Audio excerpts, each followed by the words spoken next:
Like this? Yeah, it's gonna sound like shit. for them. Yeah. But I don't want it to sound like shit, you know?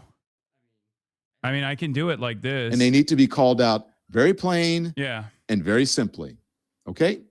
All right, So I let's see am if it joined works. by some esteemed guests. I'm so happy to have Hasan Piker is here. He's a political commentator, a content creator who live streams daily on Twitch and on YouTube. And I am a huge fan, and I can only learn from his greatness here in the streaming world. Also joining us is Akilah Hughes. She's a writer, a comedian, and the host of the Rebel Spirit podcast. And then a little bit later on, Godfrey is going to join us, a comedian and actor, a dear friend of the Don Lemon Show. After that, Katie Fang is going to join us. She's an attorney, a legal analyst, and the host of the Katie Fang Show right here on YouTube. Charles Coleman is an MSNBC legal analyst, former prosecutor, and a civil rights attorney, will join us in a bit. Anna Navarro is a host of The View. She's going to be on. Sonny Hostin, a host of The View, will be on as well. So thank you for joining. You have been sitting patiently, Akilah. Hasan, you have been sitting here patiently. I've had a lot of technical issues. Sorry. That's okay. So, Akilah, there's no debating what this is. Yeah, this is explicit racism. I don't think that it's even a new form of racism. It's actually kind of the oldest American racism, is comparing Black people to apes and monkeys. So I really appreciate you saying we're not going to split hairs on whether it's racist or not, because it's a waste of everyone's fucking time. It's racist. Somebody said hello in the comments. Hi. But I think what really struck me was how lazy Caroline Leavitt's lie was today. Like, saying it's a frame from The Lion King, when The Lion King, for a very long time, most of my life, was the highest grossing animated film. I don't know a single soul who hasn't seen it. We all know that there aren't gorillas in it, and there certainly aren't palm trees that look like that. It's just so stupid. And she, really boasts about being a young mother and being pregnant and having a kid on the way. And I'm like, well, do you watch the movies your kids are watching? Because this is the most popular animated film, before Frozen, and I guess most recently Zootopia 2. So I think it's like actually damning to come up with a very lazy lie, which also, like, to your point, makes it easy for the president to undermine her and say, well, it's just another person who works here, without naming that person, without calling for them to be fired, without a real apology, just more of the same. And so I think, especially in Black History Month, it's like a real slap in the face to Black people in this country. But, it's just more of the same from this racist administration. Hasan, what do you say?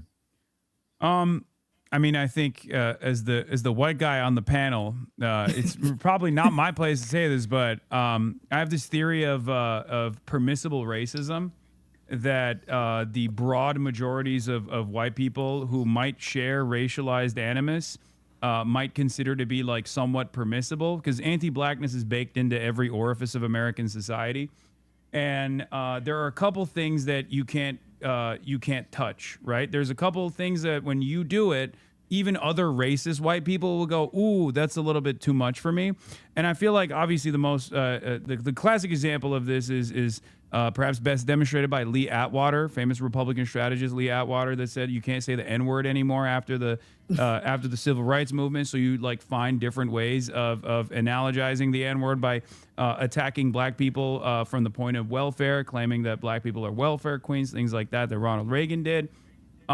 This is like, we all know that Donald Trump is racist. We all know that he is deeply invested in anti-blackness as a primary part of his politics. I mean, this is the same person that took out a full-page ad in the New York Times to demand the execution of the Central Park Five.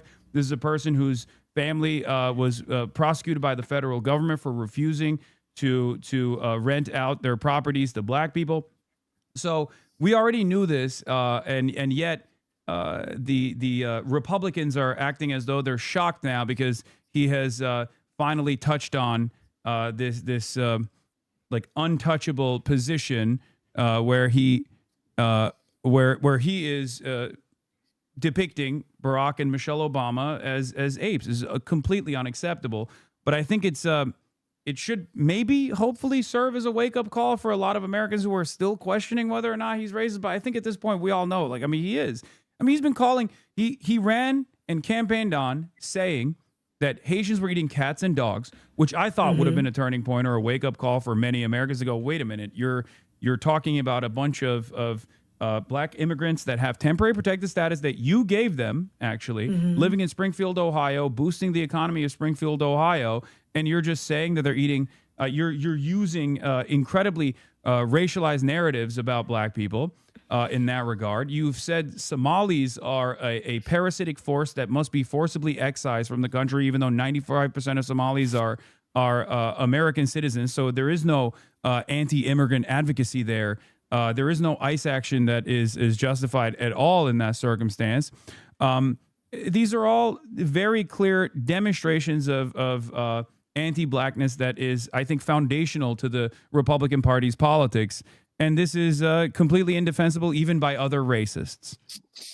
Well, Hasan, this is also the party of even black people and brown people who say that, there is no racism or systemic racism in America. Yeah, exactly. Right? Yeah, absolutely. I mean, it's just this is a big part of the Republican strategy is to deny the very real racial wrongs that have been committed in this country on the basis of blackness, like directly on the basis of blackness. And the solution, of course, is also going to be on the basis of blackness as well. And yet any kind of recognition of this historic wrong is considered to be the real racism, or what they love to say is reverse racism. Right. Yeah. I want to bring in now Katie Fang. Katie Fang is an attorney, a legal analyst, and the host of the Katie Fang Show right here on YouTube. Katie, thank you very much for joining us. When you saw this, I mean, we've got three folks. I know Hasan said he's the white guy, but Hasan is he's not the white guy. If you guys know what that means. He's not exactly Harry, but he's not. Yeah. He's not Henry, but it's all right. And this is a diverse panel of people who come from backgrounds that are not part of the larger culture. So what say you when you saw this? I wasn't shocked. I was a bit surprised that he did it, but not shocked. But that's the problem, isn't it? The fact that not us, right? Because we give a shit and we still care. But a lot of people shrug their shoulders these days. They're like, oh, it's Donald Trump. He's just doing it. That type of numbness, that kind of permissive, he gets the pass because we all know he's a racist, let's move on with our day. That's what's wrong right now. That kind of window of what they call it, the Overton window. I think that's the phrase, right? This idea of normalcy has now been shifted so fucking far away from what is decent that there are several of us that I was getting shit today because people are like, well, there's other stuff going on. I'm like, no. This frames the way that everything is rolling out in this country these days. I had an amazing conversation with our good friend Danielle Moody today, and she calls it the economy of racism. And she's right? Mm-hmm. Because if you look at it, racism is a part of everything. That's what Hasan said, right? It is so imbued in the DNA of what is happening in this country right now that we look at this and it's horrific. And, Caroline Levitt can give this half-assed explanation in defense of it. And then are we just supposed to move on in the news cycle when they blame some unidentified staffer who, by the way, they didn't say was fired. They didn't say that they were sorry that this person hijacked a Truth Social account, which Trump himself says that only him and Dan Scavino have access to, right? Come on, we're not idiots. But when you do this, and you just allow it to move on in the news cycle, I'm grateful that we're continuing to talk about it today and on your show, Don, because I do feel like it has become so ingrained in what we anticipate and expect that I think people are now just kind of letting it go, and we should never let it go. So, look, you mentioned Donald Trump saying that only he and Dan Scavino have access to the account. This is him saying it, and then I want the rest of the folks to weigh in because there's a timeline here, and I don't think it would be that hard to figure out who it is, considering Donald Trump said this. Here it is. It started off with Dan Scavino. I said, Dan, how do you work this thing? And I started dictating. I began by dictating to Dan and a couple of other people that we had, but they weren't Dan. And I'd dictate something, and all of a sudden people started following. And then on occasion, about once every 3 years, Dan wouldn't be around because he was Ozer. I couldn't get rid of this guy. I call him the most powerful man in politics because he's the only one that has my number. He could say, I don't like you, voters. I don't like you at all. I'm fed up with you. I can't stand you. And that's the end of my political career. Dan's the only one that can do that. Where are you, Dan? Most powerful man in politics, I say. The most powerful. Why is some low levels? I know he can press it. Linda, he's got the number. Even Linda doesn't have it, although I'd give it to you. I trust you implicitly. I'd give it to you. But Dan could say something horrible. He could say something very sexually oriented. And that would end it, okay? That would end it. But he hasn't done that, and he won't do it. I saw your face, Akilah. The thing is that he's telling them, so there's always a video with these folks, right? Yeah. I mean, it started in the very beginning with the grabbing by the pussy video, and that was locker room talk. But every time they say something, every accusation is a confession. Finally, what he said did happen. It wasn't sexual. It just turns out to be racist, or at least a little bit more racist than the stuff that he posts on a daily basis. But I don't know, is this even the most racist thing that he's posted? Akilah, I saw your face as he was talking then. I mean, that's the thing. Like, the fact that we could have a list of most racist things said by a president is ridiculous. I don't know another president that I could do that for and be like confident that I have 10, maybe Ronald Reagan, but at least he was smart enough to code it. Like, this is just blatant racism. I think what shocks me about this entire situation is just how they're really relying on the idea that people are so horrible these days, that they would allow this to go unchecked, that people will just continue on. I mean, I love the Olympics. The opening ceremony for the Winter Olympics just happened. And I was like, wow, what a celebration of humanity across the globe. And this for the first time, I think, in my life, watching Team USA come out, who I am rooting for, I was just like, I feel bad for them. Like, it sucks that this is what they have to represent. And I wish that Dan Scavino would just end Donald Trump's career already. If he has that power, use the power, Dan. I don't know if this ends his career, because I think that even though the Republicans, and we'll play some of it or show some of it, there are more than normal. They're denouncing it, but I don't know if the MAGA base even really cares about this, because, I don't think if he even, I said, I told my team, what's next? The N-word, and would they even care about the N-word? No, they would not care. No, I don't think they would. Let's be real. I think in the absence of any sort of real material change that Donald Trump said he was going to bring, right? Because he ran on and won on a historic unpopularity around the economy, right? There were a lot of people who were frustrated with the way things were going. They experienced a year and a half of negative real wage growth under Joe Biden. And they never forgot about that, and they wanted to, I guess, that paired up with the racialized animus, wanted to vote for Donald Trump once again.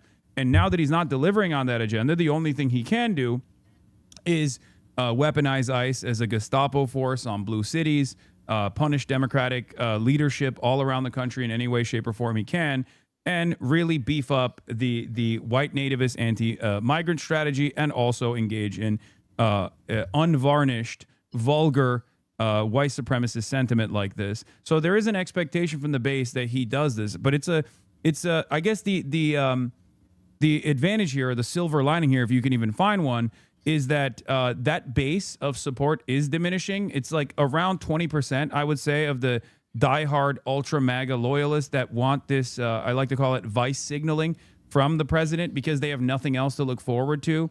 So they want groups of people to look down upon. That famous LBJ quote comes to mind, right? And that's precisely the only thing that these people are clinging on to. So I say, let go of that 20% base that is purely reactionary, and try to focus on organizing around the rest of the country with the 80%, specifically around issues that pertain to their material realities, and hopefully launch a stronger opposition against Donald Trump to the best of our ability, and continue engaging in community defense. To that point about his supporters, Hasan, often, you're a better man than I, because I often see you on these panels fighting with these people, and I can't do it. But you're connected to the folks in the manosphere, and you have people like Andrew Schultz, who are now saying, "Oh, this is awful," and he's trampling on the Constitution, or shitting on it, or whatever, or wiping his, I'm paraphrasing here, but it's a quote kind of like that. Didn't they know? And how is this playing in the manosphere today? Because I haven't had a chance to check it out. I think there's two different angles on the manosphere side. Obviously, the expected result of Donald Trump's popularity waning has caused a lot of people who weren't like super diehard invested in the ideological movement that he represents to pull out, because for some of them it's just clout, right? They were like, oh, Donald Trump represents clout. I get clicks. I get a lot of eyeballs. I get a lot of attention. That's good. I'm also privileged enough not to care if he wins, right? And they're reconsidering that calculation now that he's unpopular. There are also some who were, I guess, somewhat apolitical or present themselves as apolitical, even though they're clearly not. And one of the things that I've seen, at least in the manosphere side of things, has been Donald Trump's dealings with Israel in particular. That has actually caused a big fissure. For some, it has actually led to a momentum behind anti-Semitism and anti-Semitic tendencies as well. But for many others, like there were people who falsely believed in his anti-war narratives, that they thought that there were people, at least among the podcaster base, that like, oh, he would represent a change of attitude from the previous administrations and actually move in the anti-war direction. Now, I personally thought that was silly from the beginning, because I was there when Donald Trump was president for the first 4 years of his presidency, when he very clearly wasn't the anti-war president at all. And as a matter of fact, I think Joe Biden actually presented before October 7 a truer path towards being the anti-war candidate when he pulled out of Afghanistan, which was objectively a courageous thing to do, even though he was endlessly bullied for that perspective that he maintained.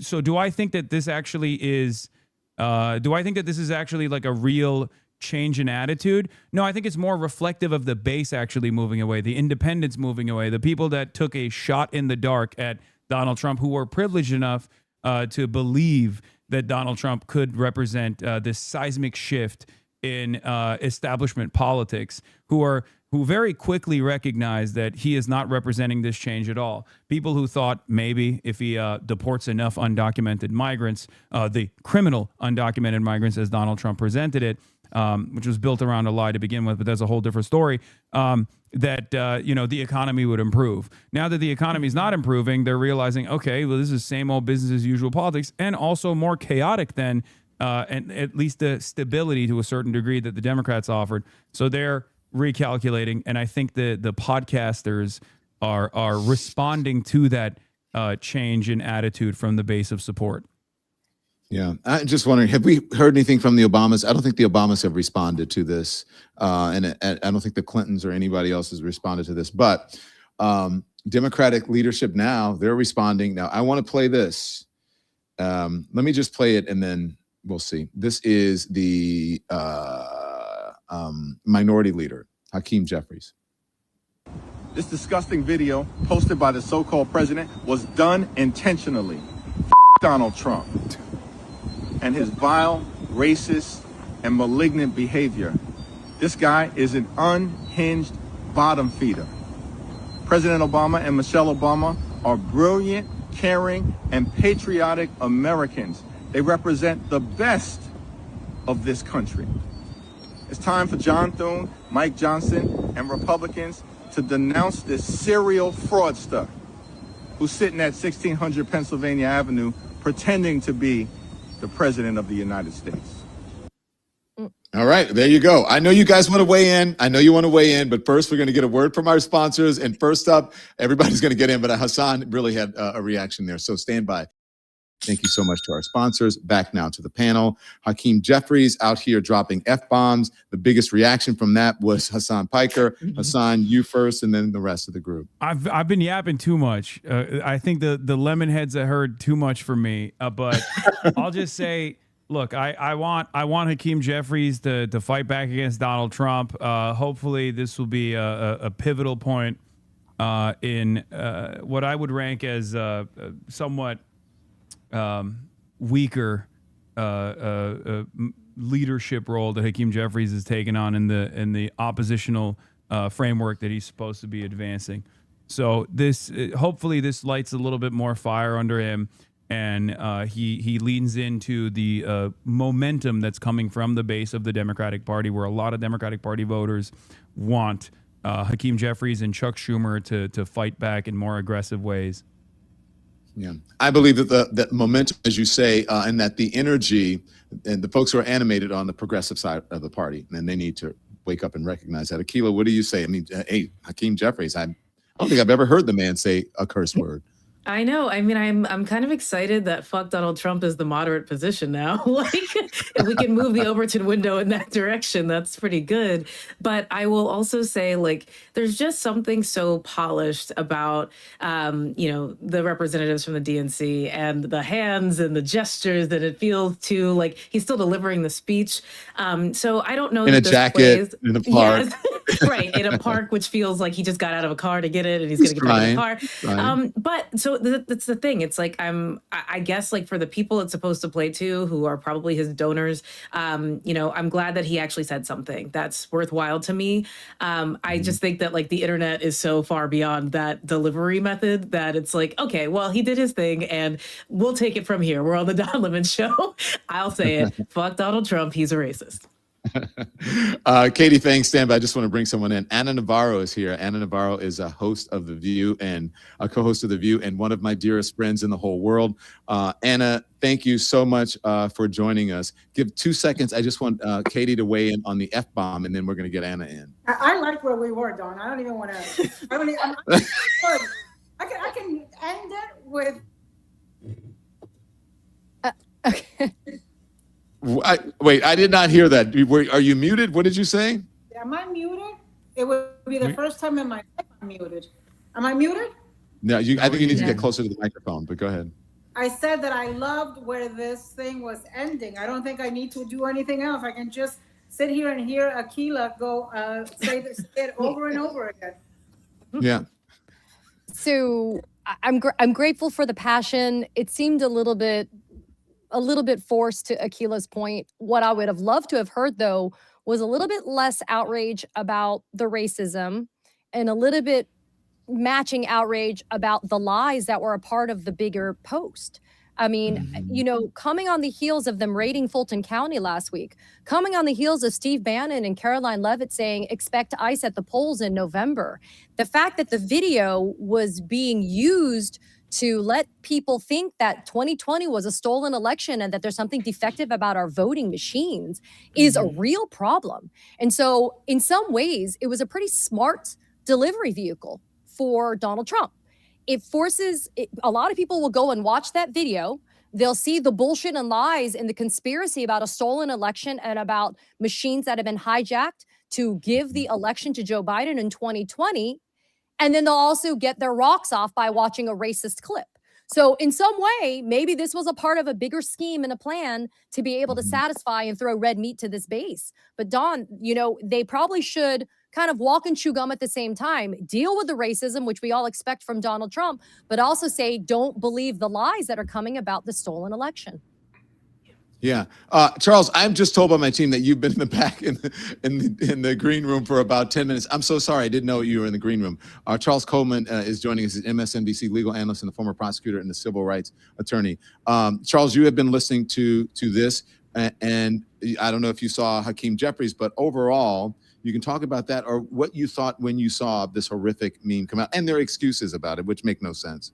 I thank you for bringing me in, Don. I have watched everybody cook, and so I'm about to get on the stove real quick.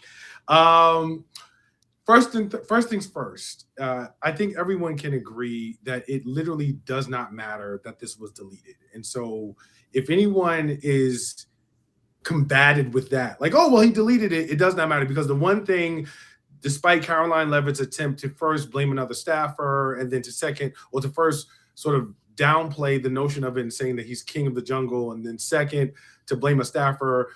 Even with the deletion, there's one thing that did not occur from this administration that should not be surprising. There was never an apology, and there was never an acknowledgement of how offensive this actually was and how inappropriate it was. And so if there's any expectation that there was going to be a mea culpa around this, you should understand that this is an administration, and particularly a president, who thrives on the notion of being defiant and what we in our community say, loud and wrong.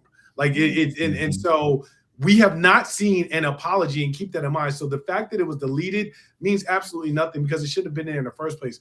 The second thing that I want to say is we have to, at this point, if we haven't already, understand that for those people who continue to say, this is not America, this is not America, this is so un-American, this is yet another example that reflects that Donald Trump has taken a sledgehammer to the American veneer.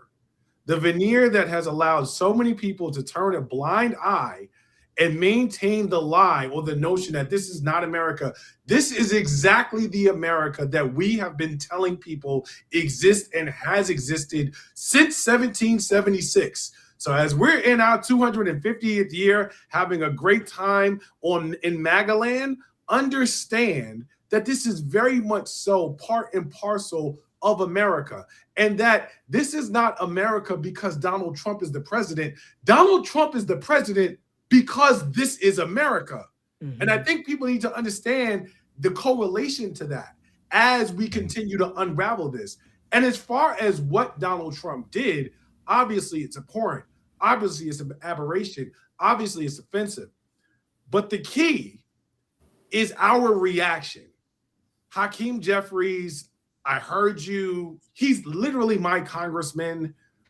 What I want to know is, will there be a demand at a minimum for a formal apology? Where your F Donald Trump energy, where is it going? Because I appreciate the fact that this seems to have lit a fire under your ass. I don't know where that fire has been, but ultimately, if I'm going to see you and Democrats and Chuck Schumer and Senate Democrats as anything other than unserious in this moment, I want to know what you're going to do. What are your demands in terms of pushing back on the president? Because, Don, the most important thing in this moment that I submit is not what the president did, nor how the White House responded, because the White House's response was a function of what they saw from the public. When Tim Scott comes out and says that this is something that is the most racist thing that he's seen from this administration, then that says everything you need to know about the fact that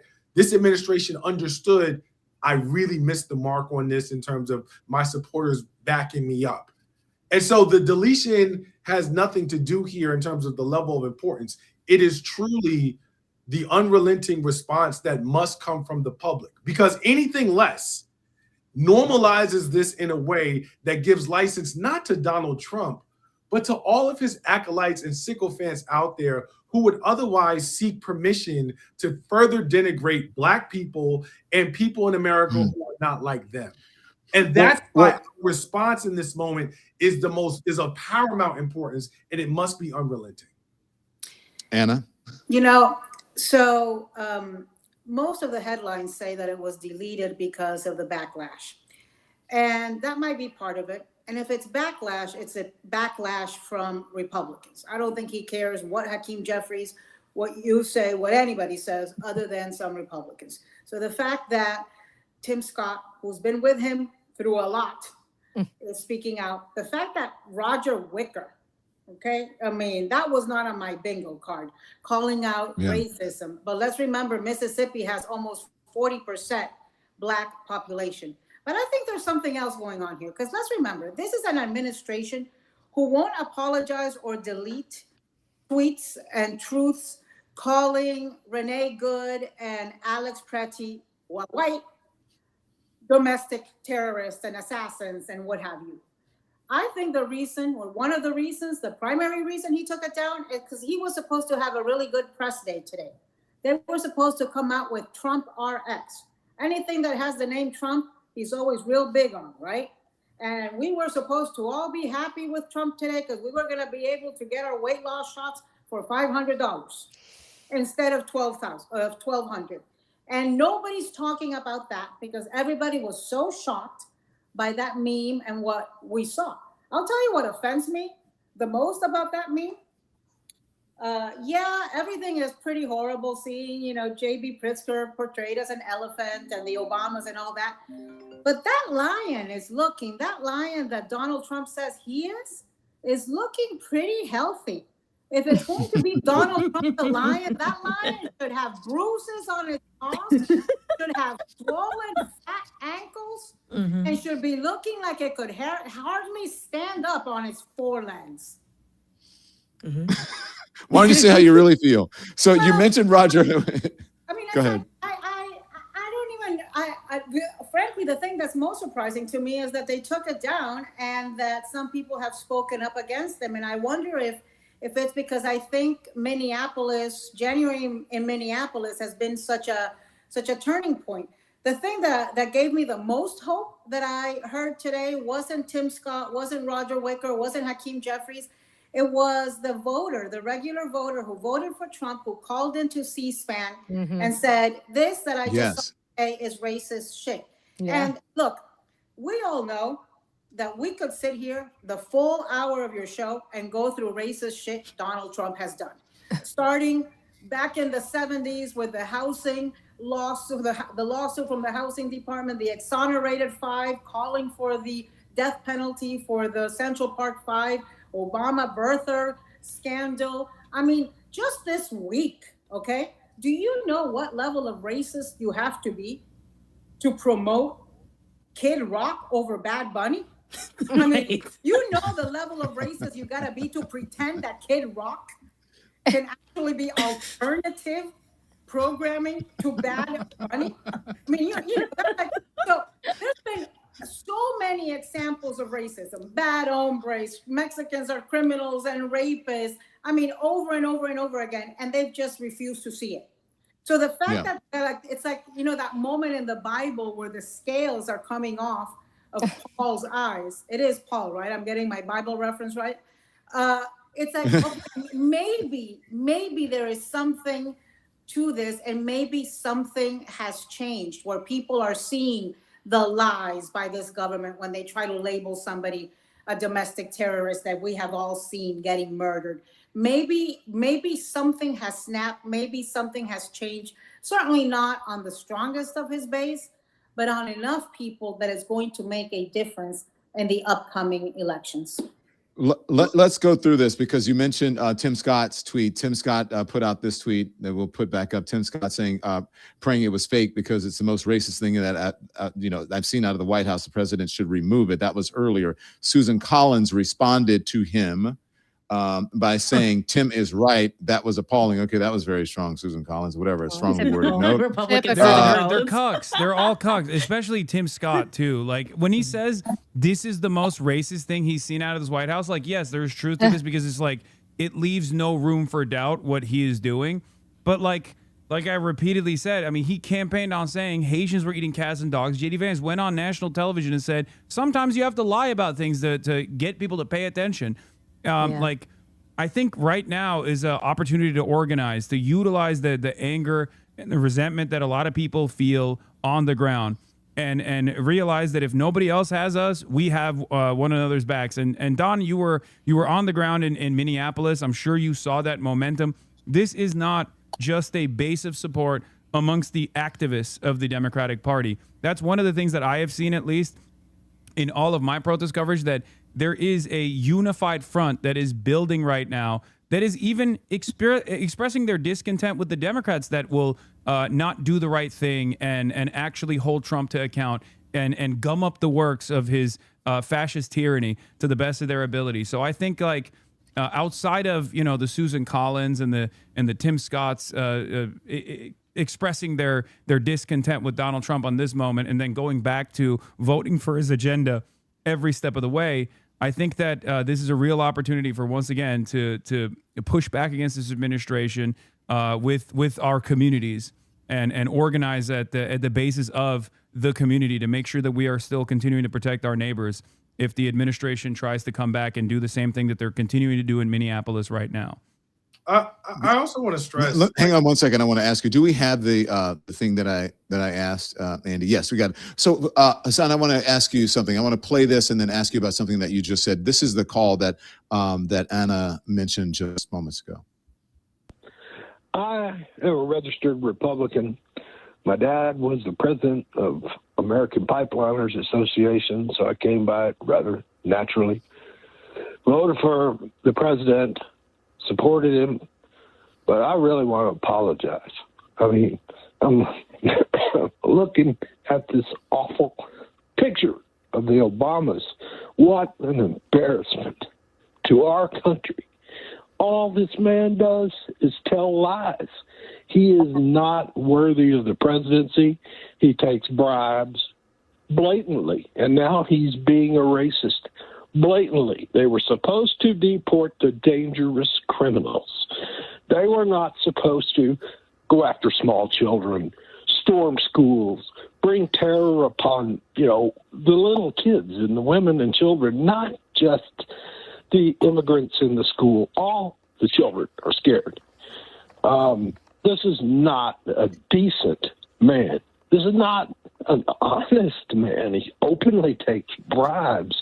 He's pathetic as a president, and I just want to apologize to everybody in the country for supporting this rotten man. John, did you vote for him in all 3 elections?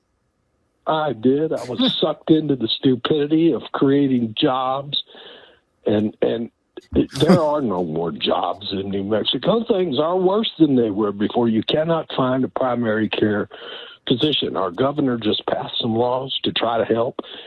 If you are a young physician, we want you in New Mexico. Come here. There's a great need for you. All right. Okay, so Hassan, you said it's going to take a coalition, right, on the left and progressive, and then, but what about? Is there enough of that to help change the outcome in 2026 and 2028? Being there on the ground.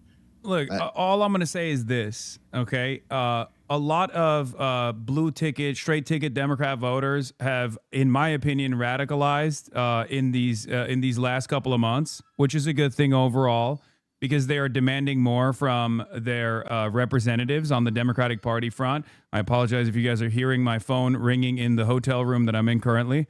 I believe I have a guest that was supposed to be coming right now, but I'll tell him to wait. But okay, the dogs often bark on this show. And it's, it's no big deal. But the other point that I was going to make is like that guy's apology is great. It makes us feel like we had the right mindset all along, right? But in my opinion, those apologies are hollow if he's not actually standing out on the streets alongside the rest of his community. Okay, I'm not going to sit here and be like, well, how could you have done this? You voted for him 3 times. It's not like he was any different the first time around, and he certainly wasn't different the second time around, and the third time around, it was all the same. Having said that, if this is his turning point, if this is his wake-up call, and he takes this energy from apologies to action, then that's great. I'm not going to cast aside allies in this fight. Anyone and everyone that will oppose the fascism coming from this administration is good by me, but once again, he has to turn this momentum into action, in my opinion. If there are Trump supporters who are watching the show, I doubt it, but they should also take heed of what I'm saying here and turn this apology into action. Mm-hmm. Don, quickly, because I need to run to I have my legends who are on, my members who are coming up, but I love hearing from you guys. So if you guys have final words, last parting words for us, please. Yeah, respectfully, and I usually don't do this on this platform, Don, but fuck that apology. And the reason I say that is because we told folks as much as we could about what was in this moment and what was coming. And so I don't need you to call anywhere and say how you feel. If anything, your apology is your activism, is your organizing. And that leads me to my second and last point, which is in this moment about organizing. The one message that I would like to send out around coalition building is stop waiting for other people, because if at this point they have not come and they have not shown up, they're not coming. And anyone who needs to see something more is not someone who you need to be worried about being in coalition with, because there's already been a very wide body of evidence showing you everything that you should need to be on the right side of right in this moment. Yeah. Well, in this moment, I think people need to realize, especially those of us who came from cable news, people aren't looking for both sides, because they know that there's one side is objectively awful. Yeah. And I think they're sick of people saying, well, this, and you got to listen to this, and doing panels on, MAGA voters and all that. I just think that people, Hasan is right. And I've been saying it for a while. The energy on the Democratic Party, the energy is on the progressive side. People want younger, fresher voices. There is nothing wrong with to say that, because you want universal health care, that's not a left thing. That's a human thing. To say that you want a living wage for people, they should have a decent minimum wage, a decent salary. That's not being a lefty. That's being a decent human being. It should be being a patriot to do all those things. So the people who have been promoting that the longest have been, whether you like it or not, Bernie Sanders. And from Bernie Sanders came AOC. And from AOC and others came Mamdani. And look at the people who have the most influence in media. If you ask anybody, who would you like to get on? AOC? Who do you want on your program? Bernie? Who do you want to hear from? Mamdani? Because that's what the people want. And Donald Trump in 2024 did, sadly, what the left did not do. He went where the momentum and where people were animated and energized and excited. And he electrified a new demographic that is now turning against him because now they realize that they were hoodwinked. Yeah, That's how I feel. Don, two really quick things because I know we got to go. One, if that guy sounds like he needs Affordable Care Act really badly. No shit, right? So he's probably feeling that. That's why he talks about the physicians in New Mexico. And two, if the economy was better, Triple Trump guy would not be calling into C-SPAN. End of story. Yeah. If the economy was better, you wouldn't be seeing the response you're seeing across the country with a 36% approval rating for Donald Trump, which is the lowest in 2 terms. Sorry. I mean, I don't want to burst people's joy bubbles here, but. Well, you are. So let me inflate it a little more. Let me try to put some air into that joy bubble. Look, I'm probably the only person on this panel, I suspect, who voted Republican all my life until 2016. It is very hard to change from your traditions and your habit. And I will tell you this, you want that guy to go out there and organize. That guy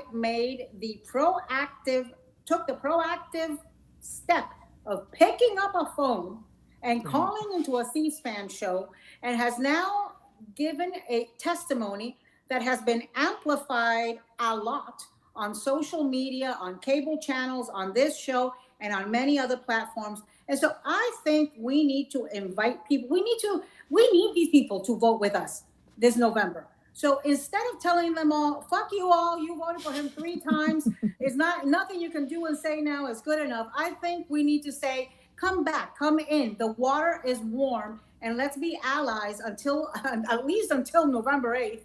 But also, listen, I think it's really important that everybody understand that everybody has a platform and there's many ways to protest and to take action. It doesn't necessarily mean being on the streets of Minneapolis, even though I respect those people enormously. I don't know if my Nicaraguan ass could be out there in negative-degree weather. It's cold in Minneapolis. Ask Hassan. It's cold in Miami. Oh, yeah. It is cold. It's cold in Miami. I haven't left my house all day. So I do think, I know I sound like a little bit of a kumbaya, and that's not my nature. But we need these people, and we need to embrace them and amplify these people who are having second thoughts and who are regretting their vote. There's a lot here where I live. There's a Cuban guy here who's like a podcaster. He has got an image of Donald Trump tattooed on his body, and he's about to get his ass deported. He's deported. I saw that guy. I saw that guy this morning. Deported him yet. I found out. They haven't Yeah, he's one of those. I will vote for Donald Trump. That guy, and then it's crying. So go ahead, Akila. Look, you can say what you want, but I'm asking you guys this: is this going to change anything? Do you think this has changed anything with MAGA? Listen, things are getting worse, so how will we know? Right? I think that the trajectory is downward. Like the stock market's in the shitter. People, rich people, poor people, everybody's feeling the lack of opportunity. It feels like, recession o'clock. So I think that will we be able to pinpoint it to the moment where Donald Trump was racist? I mean, it could have started a few months ago if that's the case. We don't know for sure. I am really happy that there are people who are willing to invite these people in. I expect that guy to vote for Donald Trump in 2028. But I do think we need people like Anna who will welcome them in, because I can't do it. I'm very tired and I don't want to talk to them. But I'm glad that he picked up the phone, because I think, C-SPAN doesn't really get huge hits often, but they do stick like grits when it's an older person who's a little bit seasoned, who clearly has, reluctantly made this phone call to be all right, finally, I can say it. I was wrong. I'm sure tomorrow he'll feel differently, but it felt good today to have that guy say monkeys is a step too far. Don, you Are gotta we all- give the discount code for that thing to match you with a therapist. Can I better. say something? Sure, I go know ahead, I've said a Hassan. lot, and I'm sure people are tired of hearing from me, but Yes, No, wait. we're not tired. Actually, like I've been trying to get you on forever, and Yeah. Jen Welch told me to give you shit about not coming on, not yeah, having I you. know. I'm I know, sorry. she told you right. Um, That's right. Go on. But the thing I was going to say is this: there's this calculation that takes place every election cycle in the midterms, only in the Democratic Party. By the way, this never happens in the Republicans. What I'm about to say, which is, how do we get these racists on board? Oh, we have to become a little bit more racist. Oh, we have to become transphobic. Oh, we have to do this. We have to do that. No, we want those voters to come and vote for the Democratic Party or to vote for the most progressive politician that's available. We want them to do that. But we don't want them to do that by conceding on these ridiculous lines. We want them to do that because we're offering something to every American unconditionally. Medicare for all is obviously a great example of this, because at the end of the day, racists need health care too. Racists need a roof over their heads too. And if they have that roof over their heads and if they have that health care, maybe it's going to be a little bit more difficult for them to act out on their racist desires. Or even if they don't, it doesn't matter because they voted for the non-racist option or the less racist option in that election. So my argument always is, instead of trying to bargain with them and instead of trying to concede on these, culture war narratives, offer them something to vote for the first time ever, instead of taking a defensive position and allowing the Republicans to dominate the conversation. This was a major issue in the last election cycle as well. And I really hope that this is a opportunity for restitution from the Democrats. I'm specifically talking about the Democrats and what they could do in the upcoming election, in the midterm election, and what they should be doing already. Because there is a reason for why the Democratic Party's disapproval rating is also incredibly high right now. There's a tremendous amount of discontent towards the Democrats as well, and one must ask the question, why? I think that's because people are frustrated with their inability to address the things that Donald Trump is saying and doing, and mount a serious defense against everything that Trump is doing, which sometimes means playing hardball, which sometimes means continuing with the government shutdown, for example, when the momentum is in your way, when the momentum is on your side. It sometimes means playing hardball and not conceding to some of the demands that the Trump administration will say yes to, like with respect to ICE, instead of immediately launching an opposition towards the base of support that's saying abolish ICE, instead of turning around and saying, no, we're not going to do that. The moderate position here is to reform ICE, to say, you know what, we should abolish ICE. That we should go back to the previous standard that we had when the Department of Homeland Security did not exist. It's a 23-year-old institution in this country. We act as though it was around since the beginning of time, but immigration at the end of the day is simply a paperwork violation, and it should not have this incredibly militant response. That you can go back to the INS and Border Patrol and Customs being three separate agencies rather than under this mass state surveillance apparatus that is very clearly being used to not only dominate our migrant neighbors, but also American citizens as well. And then potentially in the upcoming midterms will be utilized against American voters as well. This is a real fear that I have, and I hope that the Democrats will address this before it gets to the point, and they don't launch an opposition that is a day late and a dollar short. Thank you all. Thank you, Hasan. I appreciate it. Thank you all. And look, these are the guys. I just want to introduce you guys. These are my legends. This is when you get to the highest tier of the membership. You get to be on. And so legends say hello to the guests. They're excited about all of you coming on today. And so it is their show after this. So thank you all. I appreciate it. Hasan, Katie, Akila, Anna, and Charles. Appreciate y'all so much. Okay. I'll see you soon. And you all better go watch Bad Bunny on Sunday. Oh, I was just going to say Bad Bunny. Yeah, Bad Bunny. Bad Bunny. Bye. Bye, guys. Bye, guys. See you. Thank you so much. So now we're going to bring the legends in, but first we're going to get a word in from. Okay. That was an interesting experience. I hope I was able to, soft pedal my more radical perspective here. Okay. This is the guy that got deported.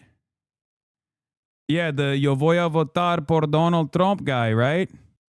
Oh my God.